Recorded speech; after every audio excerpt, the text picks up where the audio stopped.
오늘 이 시간에도 우리가 하나님을 예배하며 하나님의 말씀을 듣습니다. 오늘 이 시간에도 우리에게 말씀하시는 하나님에게만 집중하면서 예배에 승리하는 우리 모두가 되시기를 예수님의 이름으로 축원합니다.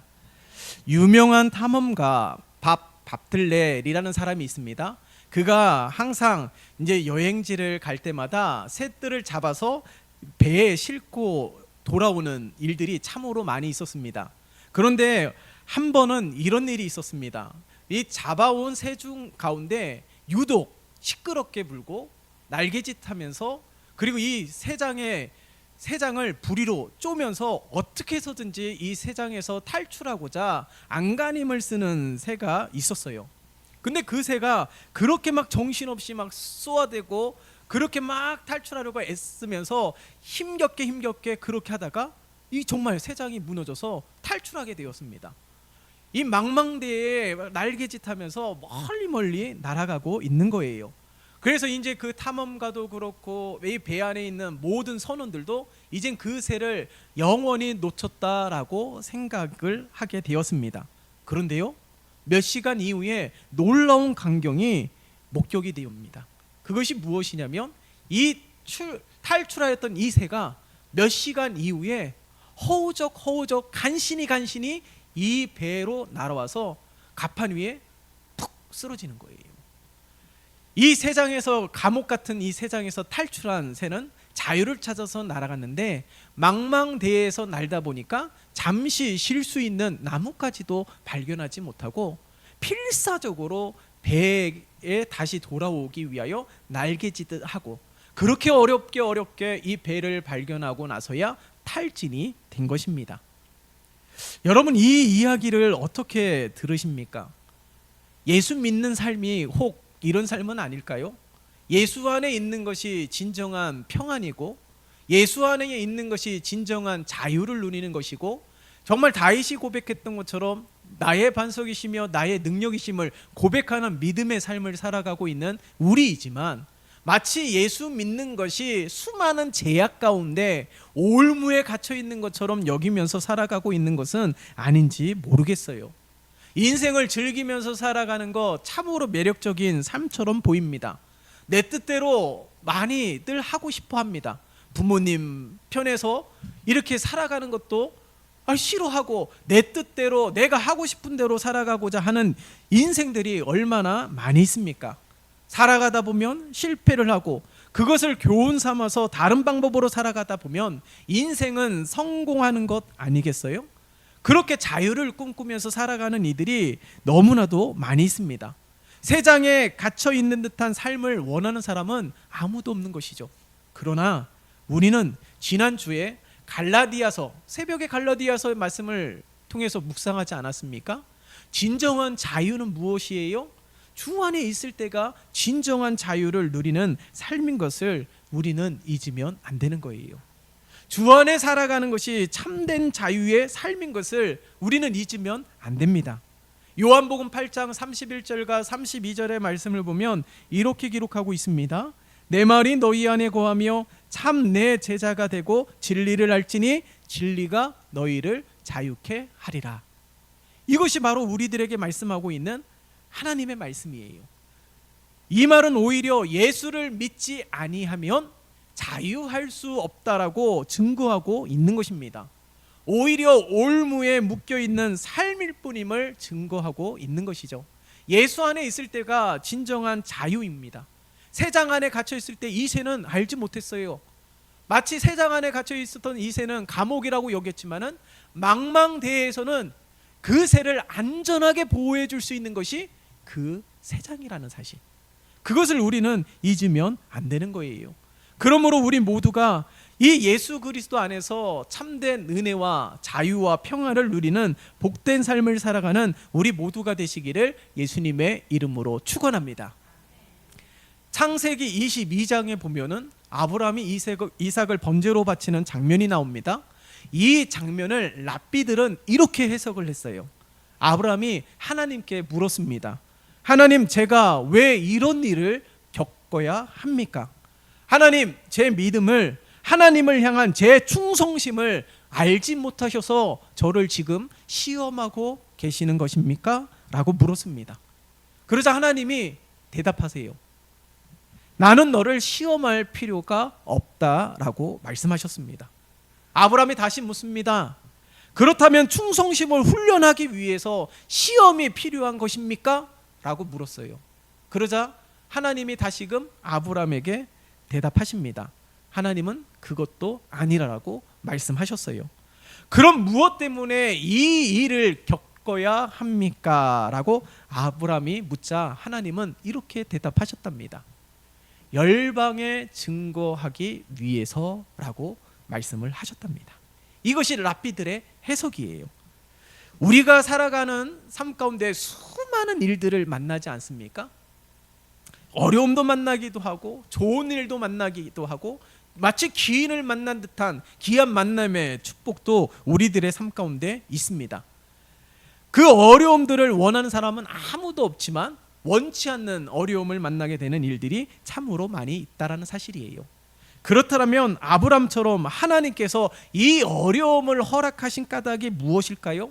그 가운데 담겨져 있는 하나님의 계획과 뜻이 있음을 우리는 기억해야 된다는 사실이에요. 왜 아브라함이 이런 일을 겪어야 되는지, 아브라함은 믿음의 조상이라고 말하는데 하나님을 향한 충성심도 있는데 왜 이런 일을 겪어야 되는지, 왜 이런 테스트를 받아야 되는지 알 수가 없었죠. 그러나 하나님은 어떻게 대답하셨다고요? 열방에 증거하기 위해서 그렇게 하셨답니다. 여러분, 연예인 중에 노홍철이라는 연예인이 있습니다. 다 아실 거예요. 막 좋아 가는 거야 막 이렇게 하면서 그런 연예인이 있지 않습니까? 근데 그 연예인의 색깔이 일반적인 사람들과 너무나도 결이 달라요. 생각하는 것도 너무나도 다르고, 그래서 당시에 처음 데뷔했을 때는 많은 사람들이 거부감을 느꼈습니다. 근데 시대가 많이 변하지 않았습니까? 그러자 이제는 사람들이 그를 개성 있다, 인생을 즐길 줄 아는 욜로다, 이렇게 말을 하는 거예요. 그래서 그 노홍철이라는 연예인, 저도 뭐 그렇게 딱히 집중하면서 보는 연예인은 아니지만은 제가 그 연예인을 통해서 참 인상이 깊었던 것이 그가 생각하는 모습이에요. 살아가면서 어려운 일 당하지 않습니까? 여행을 가더라도 계획대로 되어지는 일들은 없죠. 숙소에 갑자기 키가 말을 듣지 않아요. 말을 듣지 않아서 프론트에 가서 다른 키를 받아서 했는데도 말을 듣지 않아요. 그러면 많은 사람들은 어떻게 생각할까요? 아, 불길한 징조다. 무슨 일이 일어날 것 같아. 그렇게 생각하지 않을까요? 일이 있을 때마다 큰 사고를 당하면 대다수는 트라우마 때문에 다시는 그 일들을 행하기가 어려워할 것입니다. 근데 그 연예인은 이렇게 생각하는 거예요. 아, 기대가 됩니다. 나에게 어떤 일이 생겨날지 너무 기대가 됩니다. 뭐 그렇게 이야기를 하는 거예요. 그러면서 이제 자신의 모든 삶 가운데 의미를 부여하면서 놀라움을 자아내면서 자신의 인생을 정말 즐기는 그 모습이 굉장히 인상이 깊었어요. 여러분, 이 삶을 우리가 예수를 믿는 삶 가운데 적용해 보면 어떨까요? 우리의 삶 가운데 수많은 어려움들이 나의 삶 가운데 어떤 시그널로 다가오십니까? 불길한 징조의 시그널로 다가오십니까? 아니면 그 가운데 하나님의 깊은 섭리와 계획과 나의 삶 가운데 하나님이 어떠한 역사를 펼치실지에 대한 기대감의 시그널로 다가오십니까? 우리들의 삶 가운데 수많은 일들의 시그널은 분명히 하나님의 뜻이 숨겨져 있다라는 사실을 우리는 기억하고 그 가운데 하나님의 뜻을 발견할 수 있는 우리 모두가 되어야 될 것입니다. 이처럼 아브라함에게 이런 시험을 허락하신 것은 열방에 하나님을 증거하기 위해서라면 우리들에게 이 어려움을 허락하시는 것도 그것을 통하여 하나님을 드러내게 하시기 위한 하나님의 놀라운 은혜라는 사실을 잊으면 안 되는 거예요. 그러니까 그 어려움들이 내 인생의 걸림돌이 아닙니다. 내 인생의 디딤돌이 될 수 있음을 우리는 잊으면 안 되는 거예요. 그 어려움을 통하여 하나님을 드러내게 하시고 그 어려움을 통하여 하나님의 역사가 펼쳐지게 하셔서 많은 이들에게 하나님이 살아계심을 드러낼 수 있는 통로가 되는 우리들의 삶. 그렇기 때문에 우리들의 삶 가운데 이 어려움들은 하나님을 증거하기 위한 시그널일 수 있다라는 사실을 우리는 기억해야 되는 것이죠. 하나님께서 사단이 욥을 시험하는 것을 허락하셨습니다. 그 요지는 이렇습니다. 많은 이들이 하나님의 은혜와 복을 받았기 때문에, 그렇기 때문에 하나님을 믿고 섬기는 것이지, 어려움이 있다라면 모두가 하나님을 떠날 것이다 라고 확신하면서 이야기를 하는 거예요. 그러자 하나님은 욥은 그렇지 않을 것이다 라고 믿었습니다. 하나님을 향한, 욥을 향한 하나님의 믿음을 증거하기 위해서 하나님께서는 사단의 시험을 허락하셨다라는 사실을 잊으면 안 되는 거예요. 욥의 믿음을 증거하기 위해서가 아니라 하나님이 욥을 향한 믿음을 증거하기 위해서 하나님께서는 사단의 시험을 허락하셨다는 겁니다. 마찬가지이죠. 욥뿐만 아닙니다. 하나님이 우리 모두를 향한 믿음을 증거하시기 위하여 때로는 우리가 어려움을 당하는 것이고 때로는 우리가 시험을 당하는 것임을 잊으면 안 되는 거예요. 근데 이 어려움을 당할 때마다 고통스러우면은 어떻게 합니까? 불평하지 않아요? 원망하지 않아요? 재수없다 그러지 않습니까? 하나님을 향하여 원망하지 않습니까? 만약에 그렇게 된다면 마귀는 자신이 주장한 것이 틀림없이 맞았다라고 증거하게 될 것이에요. 기쁨과 한이에 넘치게 될 것입니다. 그때마다 우리는 늘 원망하고 하나님을 향하여 불신했기 때문에. 자, 그렇다면 우리는 어떻게 살아가야 됩니까? 정말 사단이 주장하는 대로 우리가 하나님의 은혜를 받을 때에만, 하나님의 복을 받을 때에만 하나님을 예배하는 자입니까? 하나님이 우리에게 은혜를 베풀어 주셨을 때만 우리의 믿음이 올곧게 성장하는 예수 믿는 사람입니까? 사단의 주장이 맞는 삶을 살아가야 되겠습니까? 아니면 하나님이 욥을 향한 믿음이 맞다라는 것이 증거되는 삶을 살아야 될까요? 어떤 삶을 살아가겠습니까? 바로 후자의 삶 아니겠어요? 우리를 향한 하나님의 믿음이 맞다라는 그런 믿음의 삶을 살아가는 것이 우리 모두가 되어야 될 줄 믿습니다. 다윗처럼 하나님만이 나의 반석이시고 하나님만이 나의 요새가 되시고 하나님만이 나의 산성이 되시고 하나님만이 나의 능력이 되심을 그렇게 고백하는 믿음의 증인이 되어야 된다는 사실이에요. 어떤 순간 속에서도 어떤 위기 속에서도 하나님만 바라보는 믿음의 증인이 되시기를 예수님의 이름으로 축원합니다. 구세군의 창시자 월리엄 부스의 딸이기도 한 에반젤리 부스가 스위스 감옥에 갇혀 있을 때 이런 고백을 했습니다. 내 영혼의 사랑이신 주께서 나와 함께 하시니 감옥도 천국으로 변하도다. 여러분, 이렇게 어려움이 닥쳤을 때에 이렇게 말하면 너무 힘들기 때문에 정신이 이상해졌다, 미쳤다라고 말하는 사람이 있을 거예요. 그러나 이런 사람이야말로 정말 증인입니다. 하나님은 이렇게 고백하는 사람이 바로 역전의 용사가 되게 하실 것임을 우리들에게 증거하고 계세요. 풍랑을 허락하신 하나님은 풍랑을 잠잠케 하시는 하나님이시기도 하시죠. 집이 세워지는 것도 성이 지켜지는 것도 하나님이 함께 하시기 때문입니다. 하나님은 우리 모두가 무너지지 않는 인생의 집을 반석 위에 세워야 함을 말씀하고 계십니다. 그렇습니다. 하나님은 우리가 무너지지 아니하고 루저로 살아가는 것을 원치 않아요.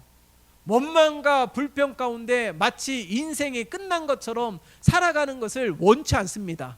얼굴에 그늘이 가득하고 수많은 무거운 짐을 진 듯한 그렇게 살아가는 것을 원치 않아요.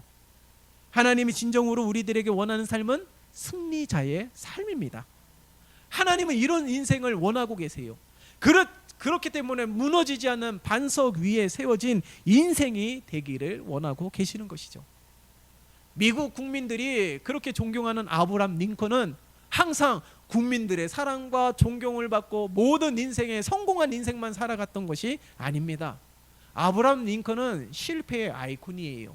수많은 낙선과 수많은 실패 가운데 대통령이 되고, 대통령이 되어서도 뭐 어려움이 끊이지 않았지만은 그럴 때마다 늘 하나님을 기억하고 백악관을 기도하는 골방으로 만들면서 철저하게 하나님을 의지하였던 대통령.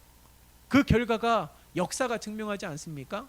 가장 사랑하는 대통령, 가장 존경하는 대통령이 바로 아브라함 링컨이라는 사실이에요. 여러분, 우리 기억하십시다.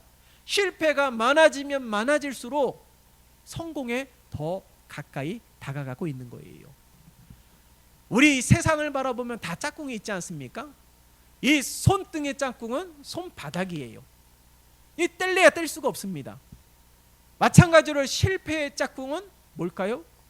그렇죠, 성공입니다. 그러니까 실패를 거듭하면 거듭할수록, 실패가 많아지면 많아질수록 우리는 성공에 더욱더 가까이 다가가고 있다는 사실을 확신해야 된다는 사실이에요. 그러면 내 인생이 무너지지 않는 인생이 되기를 원하면 어디에 집을 지어야 된다고요? 반석 위에 집을 지어야 된다고요. 하나님께서는 어떻게 말씀하셨습니까? 마태복음 7장의 말씀을 보면 반석 위에 지은 집은 어떤 집이냐면은 하나님의 말씀을 듣고 행하는 삶이라는 거예요. 이런 삶은 풍랑이 온다 할지라도, 거센 파도가 몰아닥친다 할지라도 절대로 무너지지 않는다라는 사실이에요. 왜 그렇습니까? 우리를 향한 하나님의 뜻이 있고, 우리를 향한 하나님의 믿음을 증거하기 위해서, 우리에게 이 어려움을 주시는 것은 열방의 하나님을 드러내기 위한 깊은 하나님의 섭리가 있기 때문에 그렇다라는 사실입니다. 우리가 일전에도 함께 오병이어의 기적을 함께 말씀을 나눌 때에 제자들에게 이 무리를 먹이라라고 말씀하시지 않았습니까? 우리 주님도 분명히 알고 계셨어요. 제자들이 뭐 재벌 자녀도 아니기 때문에 이 많은 무리들을 먹일 수 있는 재정적인 여유가 없었습니다. 다 아시면서도 이 무리를 먹이라고 말씀하신 까닭이 무엇일까요? 이 무리 가운데서 역사를 행하시고자 마음을 먹었기 때문에 라는 사실입니다. 여러분, 우리의 힘으로 할 수 없는 수많은 어려움들, 난간들, 그것은 분명 시그널입니다. 무슨 시그널일까요? 하나님께서 그 가운데 역사하실 것이 분명하게 우리들에게 증거하고 있는 시그널이라는 거예요. 그 시그널을 캐치할 수 있는 사람, 그 어려움 속에서도 예수를 바라볼 수 있는 사람, 그 가운데서도 나는 하나님의 말씀을 듣고 행하기 위하여 힘쓰는 사람이 바로 반석 위에 세워진 사람이에요. 여러분, 반석 위에 집을 세웠다고 해서 풍랑을 만나지 않는 것이 아니에요. 반석 위에 집을 세웠다라고 해서 거센 파도가 만나지 않는 것이 아닙니다.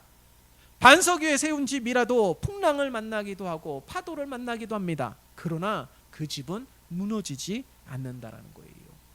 모래 위에 세운 집은 어떻게 해요? 파도가 일 때마다 그 집은 무너지게 된다는 사실이죠. 적어도 우리 모두는 예수를 압니다. 하나님의 말씀을 듣고 행하면 복을 받고 세상의 방법과 가치관대로 살아가게 되면은 멸망하게 될 것임을 우리는 너무나도 잘 알고 있어요. 그러나 우리들의 마음은 그렇지 않음을 너무 쉽게 발견하게 됩니다.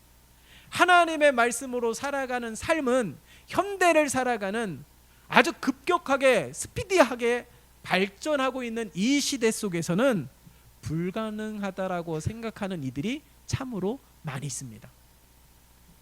그러면 어느 시대는 가능할까요? 구약의 시대는 가능했습니까? 신약의 시대는 가능했습니까? 성령의 역사가 충만한 이 초대교회 시대 때도 가능했을까요? 어느 시대를 보아도 하나님의 말씀대로 순종하면서 살아가는 시대는 단 한순간도 쉬운 시대가 없었다는 사실이에요. 하나님의 말씀에 불순종한 시대들이 참으로 많이 있었습니다. 그러나 분명한 것은 그 가운데서도 하나님의 말씀을 지켰던 이들이 있었다라는 사실, 그 가운데 하나님을 증거하였던 증인들의 삶을 살았던 이들이 있었다라는 사실, 그 가운데서 하나님의 은혜와 복을 누렸던 믿음의 증인들이 있었다라는 사실을 우리는 잊으면 안 되는 겁니다. 많은 이들이 하나님의 은혜를 사모합니다.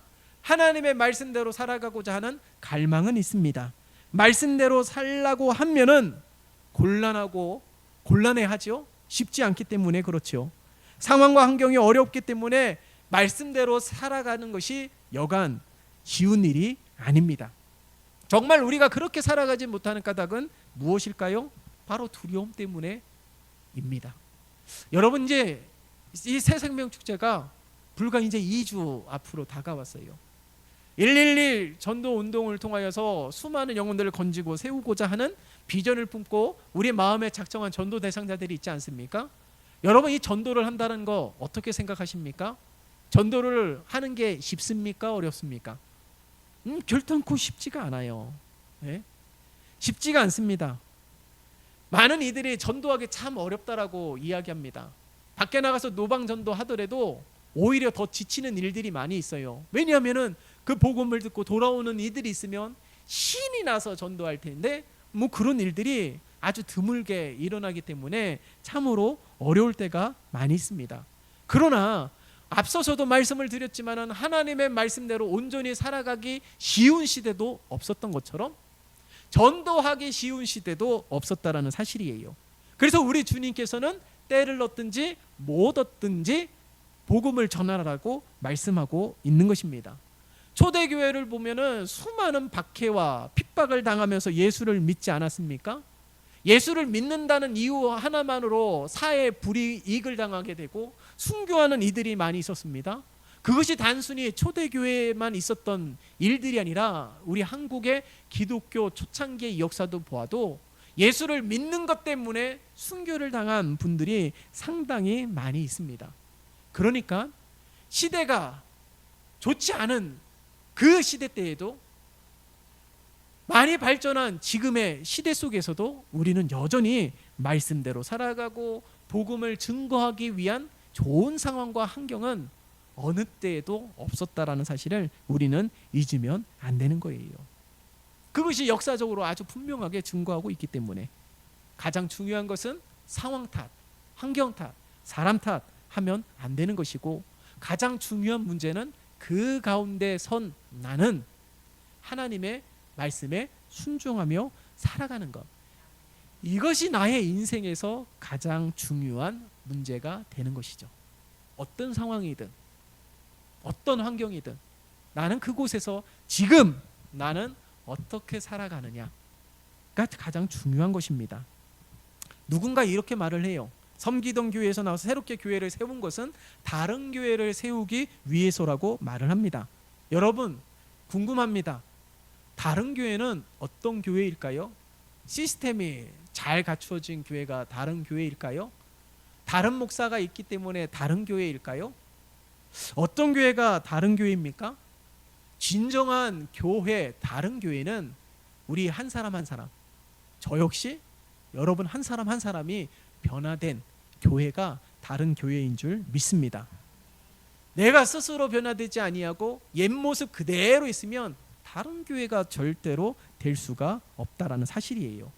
여러분, 오늘 이 본문 말씀의 이 바울의 고백에 우리가 한번 주목해 보십시다. 바울이 어떻게 고백하고 있어요? 사나 죽으나 예수를 위하여 살겠다라고 고백을 하고 있습니다. 여러분, 우리가 그 오랜 시간 동안 하나님의 말씀대로 살아가고자 했지만 결단코 쉽지 않았던 까닭이 무엇일까요? 내 힘으로, 내 의지로 순종하고자 했기 때문에 그런 것이죠. 상황도 괜찮고 환경도 도움을 준다면 훨씬 쉬웠을 것이지만은 이런 모습은 하나님의 말씀보다 내 생각에 더 앞섰다라는 거예요. 내 의지가 더 앞섰다라는 겁니다. 하나님의 말씀은 우리의 생각과 반대임을 늘 말씀하고 계세요. 하나님의 생각은 우리의 생각과 같지 않음을 우리들에게 말씀하고 있는 것이죠. 하와처럼 하나님의 말씀을 내 마음대로 디자인하면서 내가 스스로 합리화시키면서 그렇게 살아가고 있는 것은 아닌지 모르겠어요. 그것은요, 하나님의 말씀에 순종하는 것이 아니라 반석 위에 집을 세운 것이 아니라 모래 위에 집을 세운 것입니다. 내 생각대로, 상황대로, 환경에 따라 집을 짓는 것이 지혜로운 집이 아니에요. 하나님의 뜻한 대로. 어떤 집이 반석 위에 세운 집이라고요? 하나님의 말씀을 듣고 행하는 삶이 반석 위에 세운 집, 무너지지 않는 집임을 우리에게 말씀하고 있다라는 사실이죠. 그래서 바울처럼 우리는 또 고백을 해야 되는 거예요. 사나 죽으나 주를 위하여 살아가는 믿음의 삶이 될 수 있도록 결단하고 고백하는 우리 모두가 되시기를 예수님의 이름으로 축원합니다. 분명한 것은 우리 주님은 죽이시는 분이 아니에요. 멸망케 하시는 분이 아닙니다. 살리시는 분이시고 멸망 가운데 있는 이들을 돌이켜서 회복케 하시고 치유케 하시는 분이 하나님이신 줄 믿습니다. 그래서 하나님이야말로, 예수님이야말로 우리의 진정한 생명줄이 되시는 거예요. 사탄은 우는 사자와 같이 삼킬 자를 찾는다라고 합니다. 2006년에 월드컵의 결승전에 이 프랑스와 이탈리아가 붙었어요. 이 프랑스에는 유명한 슈퍼스타가 있습니다. 지단이라는 선수. 근데 이탈리아 수비수가 이 지단의 유니폼을 잡아 당기면서 넘어지게 하였어요. 반칙을 행한 것이죠. 그러자 그 지단 선수가 그 수비수에게 이렇게 이야기합니다. 내 유니폼이 그렇게 탐나냐? 내가 경기가 끝나면 이 유니폼 줄게. 그렇게 이야기를 했는데 이 수비수가 화가 났는지 난 네 유니폼 필요 없고 네 창녀인 네 누나를 원한다. 뭐 그렇게 이야기하니까 이 지단이 어떻게 해요? 화가 나죠. 그래서 여러분도 기억하실 거예요. 이 경기 도중에 지단이 박치기를 하면서 상대 선수를 쓰러뜨린 일. 그 일 때문에 이 지단은 퇴장을 당하게 되었습니다. 그 결과 그 결승전에서 이 프랑스는 지게 되었어요. 여러분, 사단이 이렇게 우리를 흩뜨려 놓는 거예요. 하찮은 말, 하찮은 생각, 하찮은 이들 때문에 우리가 흔들리게 하고 시험에 무너지게 하는 것이, 그러니까 하나님의 역사 이야기에서 퇴장당하게 하는 것이 바로 이 사단의 일이라는 겁니다. 하나님은 우리를 세상으로 보내셨어요. 왜요? 그 가운데 하나님의 역사를 펼치게 하기 위해서. 우리의 가정에서도, 우리의 직장에서도. 그런데 하찮은 일들을 통하여, 하찮은 상황을 통하여서 사단은 우리가 그 가운데서 퇴장당하게 한다라는 사실이에요. 하나님은 우리를 왜 세상으로 보내셨습니까? 그 가운데 우리를 귀하게, 크게, 강하게, 부하게 쓰시기 위해서예요. 우리는 절대로 퇴장당하면 안 되는 거예요. 사단의 간교한 계략에 무너지면 안 되는 것입니다. 정신을 차려야 되는 것이죠. 어려움이 있을 때에도 오히려 미혹해하고 유혹해하고 내 마음의 심이 불안한 가운데 있을 때, 바로 그때에 우리는 정신을 차리면서 예수를 붙드는 믿음의 주인공이 되어야 될 줄 믿습니다. 여러분 기억하십시오. 세상에 보내는 것은 믿을만 하기 때문에 보내신 것이라는 사실을 잊으면 안 되는 거예요. 미국의 형제교회라는 교단에서는 이 성찬식 대신에 세족식을 전통적으로 행합니다. 그 성도와 이제 목사님이 이렇게 마주 앉게 되지 않습니까? 그러면 목사님이 이 성도들의 세족식을 행할 때에 자연스럽게 왼발을 먼저 집어서 이렇게 발을 씻겨 주었지요. 근데 그 모습을 보고 한 장로님이 많이 불편해했어요. 성경에 보면은 오른쪽에 대해서 좋은 쪽으로, 선한 쪽으로 증거하고 있는데 왜 목사님은 계속해서 왼발 먼저 닦으십니까? 오른발 먼저 닦아야 되지 않겠습니까? 그러자 목사님은 그 장로님에게 대답하셨어요. 왼쪽 발이든 오른쪽 발이든 무슨 상관이 있겠습니까? 라고 말씀을 드렸어요. 그래도 이 장로님이 이야기했으니까 기대를 했던 것이죠. 다음 세족식부터는 목사님이 성도들의 오른발부터 닦으실 것이다. 근데 세족식이 되어 있는데 목사님은 여전히 성도들의 왼발부터 닦기 시작하는 겁니다. 그거에 불만을 품고 몇몇 성도들을 부추겨가지고 목사님에게 대항하고 교회를 나와서 새롭게 교회를 세웠는데 그 교회 이름이 무엇인지 아십니까? 오른발 교회입니다. 여러분, 이 이야기를 듣고 어떻게 생각하십니까? 그야말로 뭐 유명한 영화의 대사처럼 멋이 중한디, 그게 아닐까요? 왼발이면 어떻고 오른발이면 어떻습니까? 예? 예수 그리스도의 마음을 품고 섬기는 모습으로 성도들의 발 한 사람 한 사람을 정성있게 닦으면서 이 예수 그리스도의 섬김이 증거가 되고 예수 그리스도의 섬김의 삶이 본이 되는 믿음으로 살아가는 것, 그게 더 중요한 것 아니겠어요? 로마서 14장에 보면은 오늘 우리가 함께 읽었던 이 말씀 전반부에 보면은 고기 때문에 분쟁이 일어났어요. 시장에서 파는 고기가 우상 제단에 올려졌던 고기들이 많이 있기 때문에 그 고기를 사 먹으면 안 된다라고 말하는 이들이 있었고, 사 먹어도 괜찮다, 하나님이 우리에게 주신 모든 것이 다 깨끗하기 때문에 먹어도 상관이 없다라고 말하는 이들 때문에 믿음이 연약한 이들은 어떤 고기를 사 먹어야 되는지 혼란스러워하면서 마음이 오히려 불편하고, 뭐 서로가 막 이렇게 대항하면서 서로가 맞다라고 주장하는 것 때문에 많은 문제들이 있었습니다. 그러자 바울은 이렇게 이야기를 했어요. 먹지 말라고 하는 사람도 믿음을 위해서 그렇게 이야기하는 것이고, 먹어도 된다라고 말하는 사람도 믿음을 위해서 그렇게 이야기하고 있으니 더 이상 싸우지 말고 우리 모두가 예수를 위하여 살아가면 된다라고 증거를 하였던 것이죠.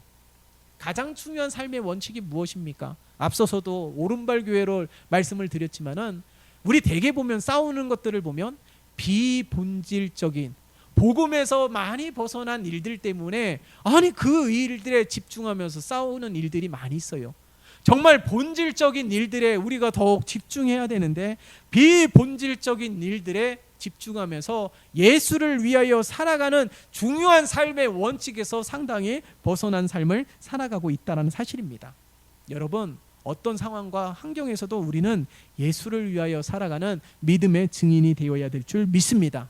언제나 주님 안에 거하시고 어떤 상황에서도 예수를 바라보면서 늘 기쁨과 평안한 삶을 살아가는 것이 우리들의 삶이 되어야 될 것이에요. 그것이 바로 진정한 증인의 믿음의 삶인 것을 다시금 기억하며 바울처럼 사나 죽으나 어려운 일이 있다 할지라도, 그렇지 않은 일이 있다 할지라도 우리는 늘 예수를 위하여 살아가는 믿음의 증인이 되시기를 예수님의 이름으로 축원합니다. 살아계신 하나님 아버지, 감사합니다. 하나님, 오늘 우리에게 허락하여 주신 말씀 기억하며 어떤 상황과 어떠한 어려움을 당한다 할지라도 그 가운데 예수를 위하여 살아가며 우리를 향한 하나님의 믿음이 맞다라는 사실을 증명하며 살아갈 수 있는 복된 삶이 되게 은혜를 베풀어 주시옵소서. 예수 그리스도의 이름으로 기도드리옵나이다. 아멘.